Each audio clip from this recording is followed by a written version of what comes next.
Well, no, that's excellent. So now that we have a definition, what about the strategies of how we go about leaning into mental fitness? Yeah, it's interesting. So there's three muscles to build mental fitness. The first one is basically called catching your saboteurs. And I always tell my clients, you cannot catch what you can't see.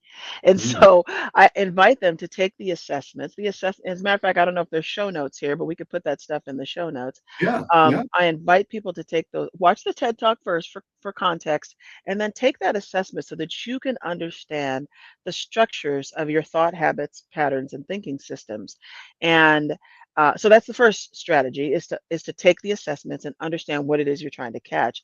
The second strategy or the second muscle to build is about it's called energizing your sage brain, but it's really more about um, the essence of it is becoming present because there's no suffering in the current moment.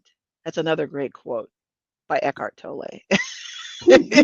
There's no suffering in the current moment. And so if you're like out in front of yourself, freaked out about what's going to happen and something that hasn't happened yet, or you're ruminating about something that hasn't that happened in the past, you're not present. And so the second muscle to build are those strategies for getting grounded and present. The third muscle to build is that sage toolkit that you mentioned.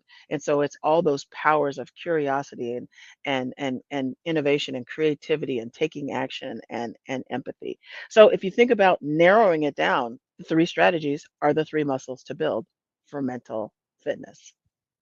Yeah, that's excellent. So, I went ahead and just grabbed, the URL for people to go out and take the assessment. It's a wonderful thing. And they could connect with you or I after this, and we could have conversations about, what this Absolutely. means to them, right?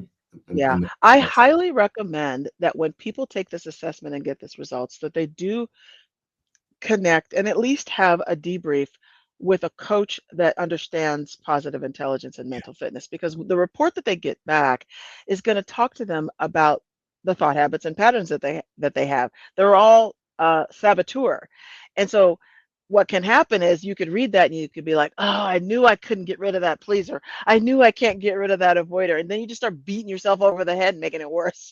So yeah, definitely connect with your mental fitness coach, your positive intelligence mental fitness coach after you take that assessment.